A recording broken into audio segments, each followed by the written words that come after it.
Welcome to Exploring Scotland's History. We're in Kilkerran, which is a cemetery just outside Campbellton today, to finish off a story that was started at Southend.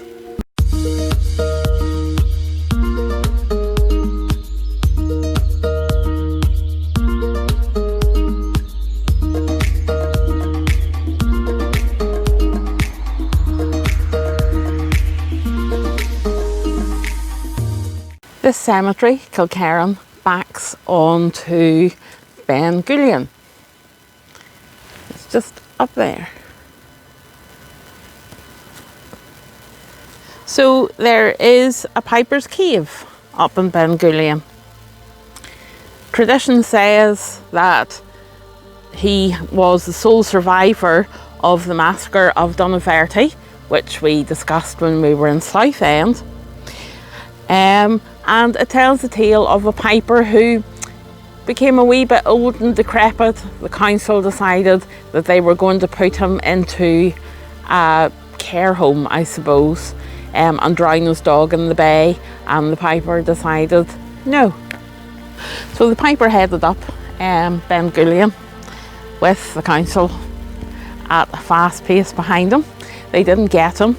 They went into the cave and they lost him. To this day, apparently you can hear him playing his lament out the back here, and you can also hear him playing his lament at Southend, where, if you recall, his bald dog arrived on the scene. Strange tales. I have to say, there's a lot of headstones here, a lot of big headstones, a lot of big money. Not everybody could have been this influential in the area.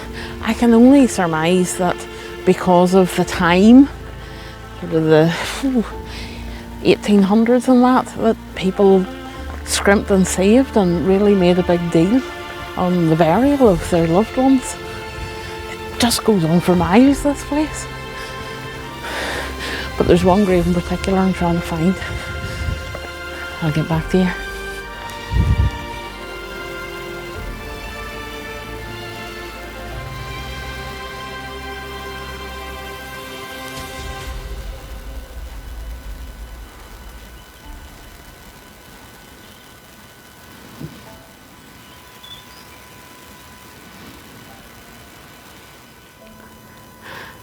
I can't actually access the one that I wanted to show you guys. Completely caged in, sides and across the top. That grave is all caged in. Tradition says that it was caged in to stop a vampire from escaping, or that's what the local children were told. It was the Lamb family. They were lawyers and distillers, and there was a lot of body snatching rife at the time. They completely caged in the grave in order to keep their loved ones safe. There is a local story of a student doctor in Glasgow doing postmortems, and he actually came across a lady who was a farmer's wife from down this area, and he knew her, and she was on the table. So there was a good bit of body snatching going on at the time. You'll have to excuse the traffic cones and stuff, but this is the remains of the Gilchrist Cross, with the usual leaves and intertwining vines of life. And an impressive Berlin at the bottom, signifying that they supported the Lord of the Isles.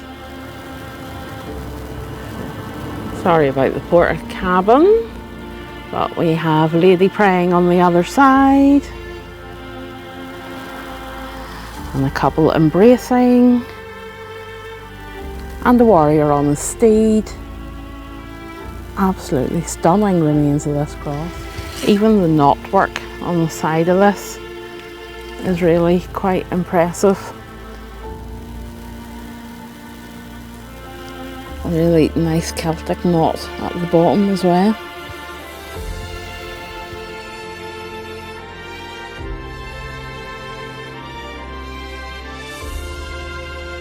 Not sure if you can fully see on this side. I'll try and point it out. We have a Celtic, that's a Celtic knot, holes for an old Celtic cross. I would say something. They're most, in my eyes, valuable, most historically significant crosses are lying in between two porta cabins. Wee bit disappointing. Clearly historical significance is lost on them. It's just the money they're after, quite clearly. It is a very interesting graveyard though.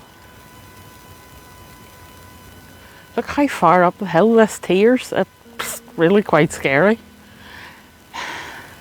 There has to be more graves here than the population has ever been or ever will be in Kintyre. Not sure what's going on here.